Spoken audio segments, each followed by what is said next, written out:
Hello, good morning everyone. Today we'll understand about the impact of obedience and submission.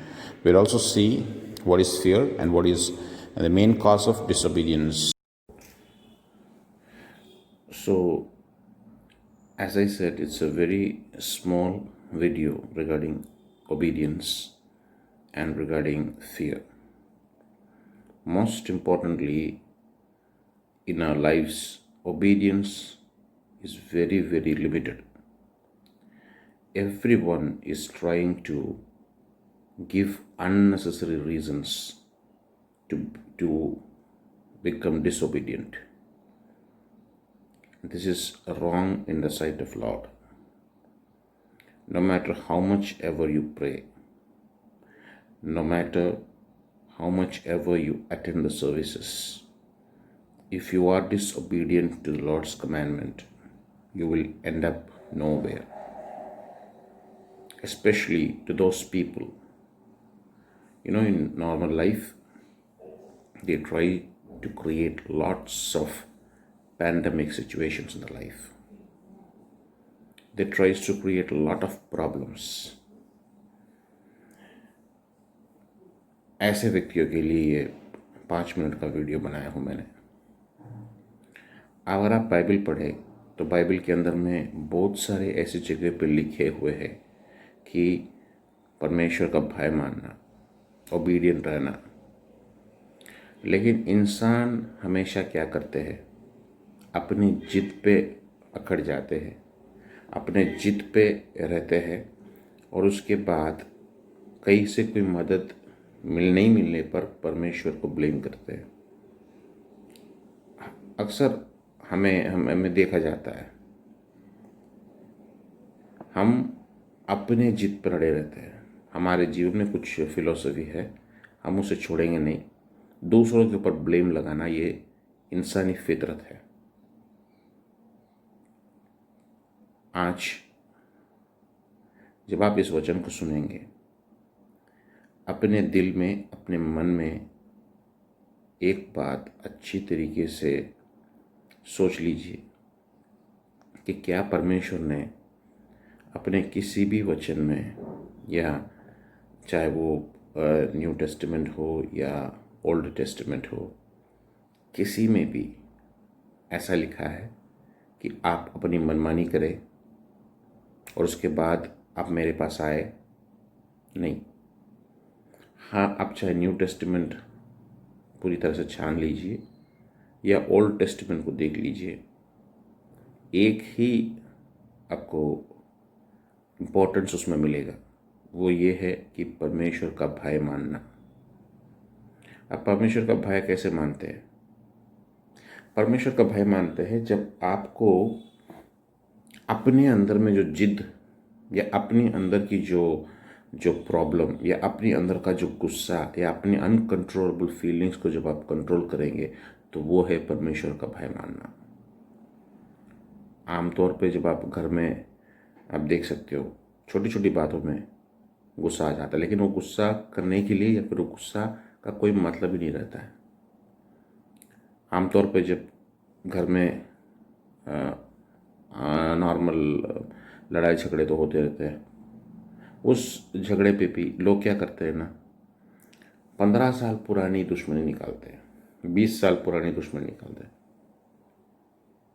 आप देख सकते हैं, जो अभी एक फैमिली को ले लीजिए, हस्बैंड एंड वाइफ को ले लीजिए, कहा सुनी तो होती रहती है उनमें, लेकिन जब बात करते हैं ना, तो वो आज की बात नहीं करते, आज की तारीख की बात नहीं करते।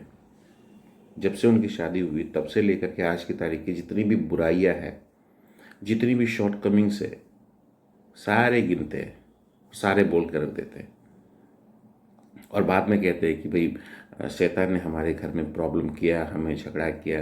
अरे कोई शैतान ने झगड़ा नहीं किया, झगड़ा किया आप लोगों ने, बेवकूफ़ी की आप लोगों ने। अरे जो झगड़ा उस वक्त होता है, उसे शांत करने की कोशिश दोनों तरफ से होनी चाहिए, ना कि जब से अपनी शादी की तब से लेकर आज तक बुराइयाँ गिनाते जाओ, बुराइयाँ गिनाते जाओ। उसमें कुछ नहीं होगा। उसके बाद आप प्रार्थना करो, आप फास्टिंग करो। प्रियो, मैं कहना चाहता हूँ भाई और बहनों, इससे कुछ लाभ नहीं होने वाला, क्योंकि बाइबल में जो लिखा है ना वो बेसिक चीज़ को आप उल्लंघन कर रहे हो।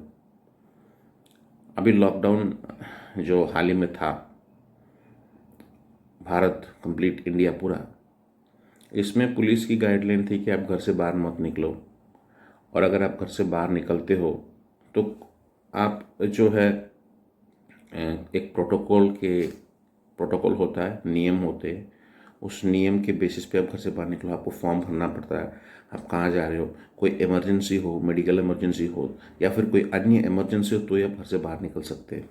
डिक्लेरेशन फॉर्म होता है, सब कुछ होता है। इसके बावजूद भी नॉर्मल तरीके से लोग निकले और पुलिस अगर डंडा मारे तो गलती किसकी, पुलिस की है या आपकी है। और यूजुअली क्या कहते हैं, लॉकडाउन में हमने देखा है, बहुत वीडियोस पे देखा है, पब्लिक पे पुलिस मार रही है, लेकिन ज़रा सोच के देखिए, इनको ये ऑर्डर दिया गया कि घर से बाहर ना निकले, फिर भी ये निकल रहे, क्योंकि इन्हें किसी के अधीन में रहना पसंद नहीं है, किसी के अंडर रहना पसंद नहीं है, किसी की मतलब सुन करके उसको उसकी जी हुजूरी करना ये इंसानी फितरत है, पसंद नहीं है, इसलिए वो घर से बाहर निकल रहे हैं। मगर एक चीज़ ध्यान रखना चाहिए, ऑर्डर दिया गवर्नमेंट ने, जिसको हमको फॉलो करना है। इसी तरीके से बाइबल में ऑर्डर्स दिया गया है, 10 कमांडमेंट्स दी गई है, और जैसे आपको न्यू टेस्टामेंट में आप पढ़ेंगे तो बहुत जगह पे कैसे चलना है, जैसे कि आप रोमियो की किताब और बुक ऑफ एक्ट्स, प्रेरितों के काम, कुरिन्थियों, ये सब आप पढ़ेंगे तो इसमें लिखा गया है कि बहुत सारी जगह पे इंडिकेशन दी गई कि किस तरीके से आपको चलना है, मतलब किस तरीके से आपको क्रिश्चियन लाइफ लीड करना है, बहुत सारी जगह पर दी गई है। तो आप लीड करिए ना उस तरीके से क्रिश्चियन लाइफ को। छोटे छोटे बातों का बतंगड़ मत बनाइए, विनम्र तरीके से ये बाइबल में लिखा गया है, हर जगह पे मेंशन की गई है। परमेश्वर की आशीष आप में होनी चाहिए, परमेश्वर की बरकत आप में होनी चाहिए, उसके लिए आपको परमेश्वर का भय मानना है। अगर आप परमेश्वर का नहीं भय नहीं मानेंगे, अपनी मनमानी करते रहेंगे, तो कभी भी, मैं बता रहा हूँ, कभी भी आप एक स्टेप तो आगे जाएंगे, 10 स्टेप नीचे गिरेंगे। इसीलिए परमेश्वर का भय मानिए, जहाँ तक हो सकता है बात विवादों को कम कीजिए, जहाँ तक हो सकता है आप जब किसी से बात करेंगे तो पुरानी दुश्मनी को लेकर के उसमें मत आइए, जहाँ तक हो सकता है आप जब किसी के लिए मदद करें तो उसको उसकी एनालिसिस मत कीजिए कि ये करना चाहिए या करना नहीं चाहिए, ये सूटेबल है या सूटेबल नहीं है। अगर आपका दुश्मन भी किसी मुसीबत में फंसा है और आपके पास उसकी सॉल्यूशन है तो दीजिए। बहुत लोग, ये ट्रेंडिंग हो गया है आजकल कि किसी की मदद करने से पहले उसकी कैलकुलेशन निकाली जाती है, इज ही एलिजिबल, इवन अर्गत पट्टावनानो, what the hell is this, this is absolutely hellacious. नरक, नरक की बातें है, इसकी कैलकुलेशन निकालने वाले आपको परमेश्वर ने क्या बताया है, लव योर एनिमीज, आपके दुश्मनों से भी प्रेम रखो। ये नहीं बताया गया कि आप कैलकुलेशन निकालो, कैलकुलेशन निकालना परमेश्वर का काम है, आपका काम नहीं है। तो जहाँ तक हो सकता है आप परमेश्वर के प्रोटोकॉल के अंदर चलिए, परमेश्वर आपको आशीष देंगे, बरकत देंगे। इस छोटे सी स्पीच के लिए छोटी सी एक वीडियो आप देखें, ज़रूर आपको इस वीडियो से आशीषित होंगे आप, और परमेश्वर आपसे बात करेंगे।